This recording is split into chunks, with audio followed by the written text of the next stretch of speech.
আসসালামু আলাইকুম রহমতুল্লাহ বরাকাতু। সম্মানিত দর্শক এবং শিক্ষার্থী বন্ধুরা, আজকের ভিডিওতে আমরা নাদিয়াতুল কোরআন কায়দার শুরু থেকে শেষ পর্যন্ত ইনশাআল্লাহ শিখব। এই ভিডিওটা যদি কেউ শুরু থেকে শেষ পর্যন্ত দেখেন তাহলে সে যে কোনো জায়গা থেকে আরবি দেখে পড়তে পারবে, সেটা কোরআন থেকে হোক, হাদিস থেকে হোক, এছাড়া যে কোনো আরবি বই থেকে সে আরবি দেখে দেখে পড়তে পারবে ইনশাআল্লাহ। খুতবা পড়তে পারবে, এক কথায় আরবি সে রিডিং পড়তে পারবে, আরবি ভাষাটাই সে রিডিং পড়তে পারবে। আপনারা যদি এই বইটা কিনতে চান, এটা আপনাদের আশেপাশে যে লাইব্রেরি আছে সেখানে যে বলবেন যে নাদিয়াতুল কোরআন কায়দা, এটা দিলেই এই কথাটা বলবেন, এই যে আপনাকে এটা হচ্ছে শুরুর পৃষ্ঠা, এই বইটা আপনি নিতে পারবেন। মাত্র 10 টাকা বা 12-15 টাকা নিতে পারে।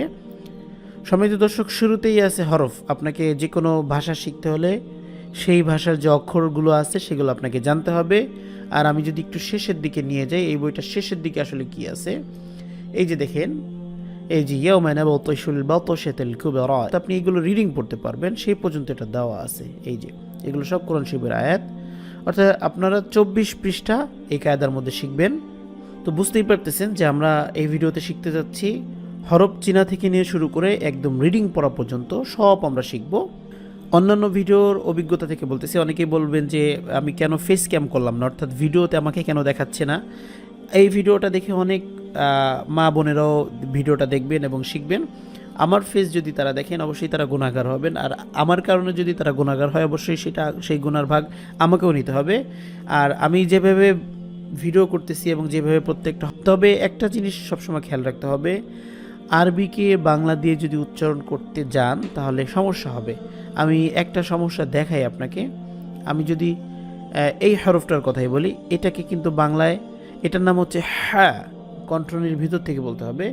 বাংলা এটাকে হয়াকারে হা দিয়ে বোঝাবে আপনাকে, কিন্তু আপনি হয়াকারে হা যদি পড়েন তাহলে এটা হবে না, এটা হচ্ছে হা, আর এখানে লেখা থাকবে হা। ওই হা দিয়ে আপনি এটা পড়তে পারেন, এটাও কিন্তু হা। এখন এই হা নাকি এই হা, এই হা, এটা বাংলা দিয়ে আপনি পার্থক্য করে বোঝাবেন কিভাবে? তাহলে বাংলা দিয়ে আমরা অনেক ক্ষেত্রে ভুল করি, আমি জাস্ট একটা দিয়ে বোঝালাম, এরকমের অনেক আছে। তো আলিফের উচ্চারণটা হবে আ, এ। এখন সরিয়া দিয়ে কি আ হয়? সরিয়া দিয়ে তো আ হয়, আ। তাহলে আমরা বাংলা দিয়ে কিন্তু বুঝতে পারতেছি না। তারপর সাপোর্ট হিসেবে বাংলা দেওয়া থাকবে ইনশাআল্লাহ, আপনারা ওটা সাপোর্ট হিসেবে ধরে নেবেন। বাকি উচ্চারণ কিন্তু আমি কি বলতেছি এটা খেয়াল করতে হবে আপনাকে। আচ্ছা, তাহলে আলিফের উচ্চারণ যদি হয় আ, তাহলে আলিফটা বলতেও হবে এইভাবে, আলিফ, আলিফ। এটা খেয়াল রাখবেন, শক্ত করে বলতে হবে। হলকের শুরু থেকে, হলক মানে কণ্ঠনালী, কণ্ঠনালীর শুরু থেকে এটা আনতে হবে। তারপরে যে হরফ, এটা হচ্ছে বা। আপনি শুধু এই বডি স্ট্রাকচারটা একটু খেয়াল করেন, তারপরে নোক্তাগুলো একটু এলোমেলো করে দিলে কিন্তু হরফের নামের যে ভিন্নতা, পার্থক্য সেটা চলে আসবে। দেখেন এটারও একই রকম, এইটাও একই রকম, এইটাও একই রকম, শুধু এই যে ডটগুলো দেখতেছেন এটাকে নোক্তা বলে। এই নোক্তা, এটা নিচে, এটা উপরে, দুইটা এখানে আছে, তিনটা। তো আপনি যদি এটা বুঝে ফেলেন এবং নোক্তার পার্থক্য বুঝে ফেলেন তাহলে এই তিনটা হরফ আপনি একসাথেই বুঝে ফেলতেছেন। এটা হচ্ছে বা, বায়ের নিচে এক নোক্তা থাকে। এটা তা, তায়ের উপরে 2 নোক্তা, সা, সায়ের উপরে 3 নোক্তা। একসাথে 3টা হরফ আপনি চিনে ফেলতে পারবেন ইনশাল্লাহ। বা, খুবই সহজ, 2 ঠোঁট থেকে, ঠোঁটের ভিজা অংশ থেকে বা এভাবে বলতে হবে। এটা তা, তা, জিহ্বার আগাটা সামনের উপরে 2 দাঁতের গোড়ার সাথে লাগাতে হবে। তা, সামনের উপরে তো অনেক দাঁত, কোন 2 দাঁতের গোড়ার সাথে? জিহ্বার আগাটা যেখানে থাকে ওই বরাবর উপরে যে দাঁতটা, একদম সামনের যে 2টা দাঁত। তা, তায়ের উপরে 2 নোক্তা, এইভাবে বলে বলে মুখস্থ করে নিতে পারেন, তাহলে আপনি বুঝতে পারবেন যে এটা তা। সা, সা, এটাকে সা বলা যাবে না, সা না, সা, সা। জিহ্বার আগাটা সামান্য একটু বের করে দিয়ে সামনের উপরে 2 দাঁতের আগার সাথে লাগাতে হবে। সা, সা কখনোই বলা যাবে না, সা বলতে হবে, সা, সা, সা, সি, সু, এভাবে। তাহলে আমরা 4টা হরফ শিখে ফেললাম। 29টা হরফের মধ্যে 4টা হরফ। আলিফ, আ, এটা খেয়াল রাখতে হবে, আলিফ, বা, তা, সা। তারপরে 3টা হরফ আমরা একসাথে শিখবো। দেখেন এটাও বডি স্ট্রাকচারটা দেখেন, এই যে একই রকম 3টা। এটা নোক্তা কোথায় আছে এবং থাকা না থাকার উপরে নামের যে ভিন্নতা। এটা জিম যদি নিচে থাকে নোক্তা, এটা এটা নিচেই ধরতে হবে, যদিও এটা পেটের ভিতরে, কিন্তু যখন আপনি রিডিং পড়া শিখবেন তখন বুঝতে পারবেন যে এটা কেন নিচে বললাম। এটা এটা হচ্ছে জিম, শক্ত করে জিম। নোক্তা না থাকলে বলতে হবে হ্যাঁ, আর নোক্তা যদি উপরে থাকে তাহলে বলতে হবে খ। জিম হ্যাঁ খ। তারপরে আমরা যেটা দেখলে এই যে দুইটা হরফ শিখে নিব।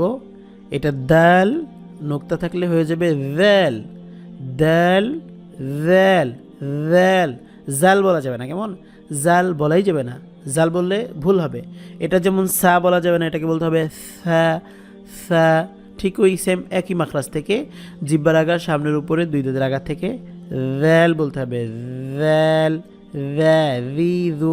জ্যাজিজু বলা যাবে না, এটা খেয়াল করবো, কেমন?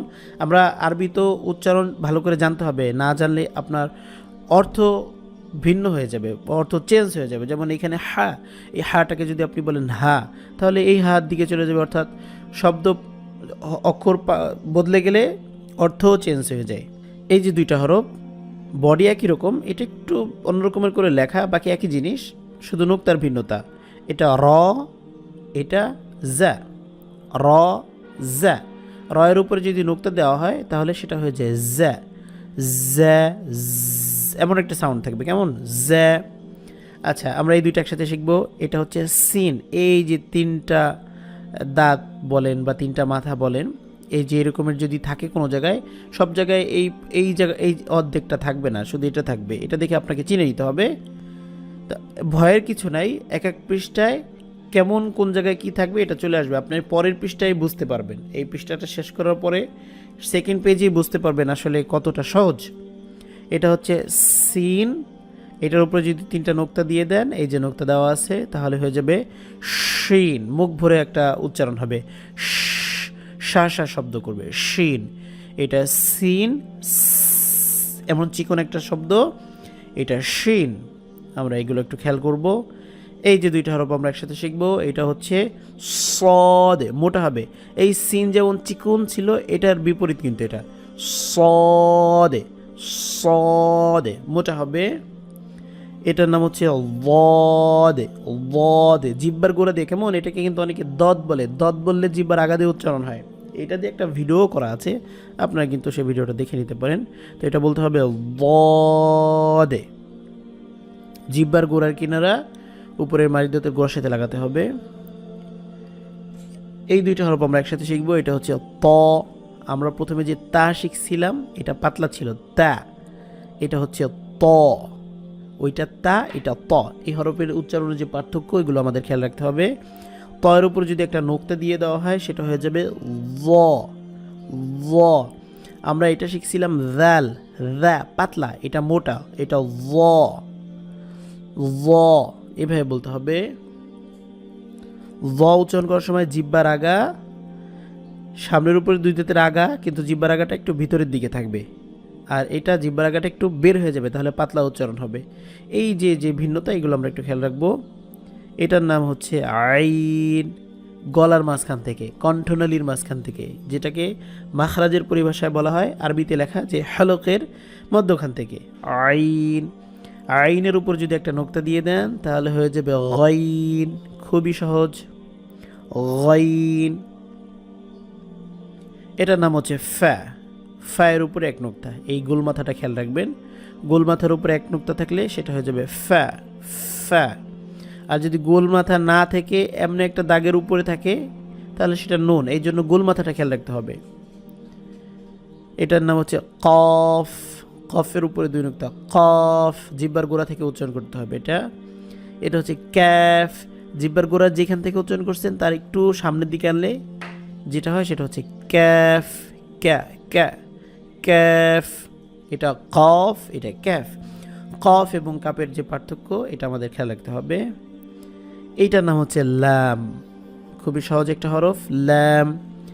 এইটার নাম হচ্ছে মিম, ঠোঁটের শুকনো জায়গা থেকে, মিম, দুই ঠোঁট থেকে। এটা হচ্ছে নুন, নুন। এটার নাম হচ্ছে ওয়াও। প্রথমে ঠোঁট গোল করতে হবে, তারপরে সম্পূর্ণটা মেলতে হবে, তারপরে আবার গোল করতে হবে। ওয়াও, প্রথমে গোল করলাম, পরে পুরোটা মেলে ফেললাম, পরে আবার গোল করলাম, ওয়াও। এটার নাম হচ্ছে হ্যাঁ, হ্যাঁ। এই হরফটার বিপরীত, এটা ছিল হা, এটা হচ্ছে হা। এটার নাম হচ্ছে হামজাহ। হামজাহ উচ্চারণ কিন্তু ওই আলিফের যা ছিল তাই। এই যে আলিফে যেমন আ ই উ, তার নাম হচ্ছে হামজা, বাকি উচ্চারণ হামজা জবর আ, আ ই উ এরকম হবে। ইয়া, এটা নোক্তা ছাড়া ইয়া, এটা নোক্তা ওয়ালা ইয়া, ইয়া ইয়া। এটা আমরা খেয়াল রাখবো ইনশাআল্লাহ।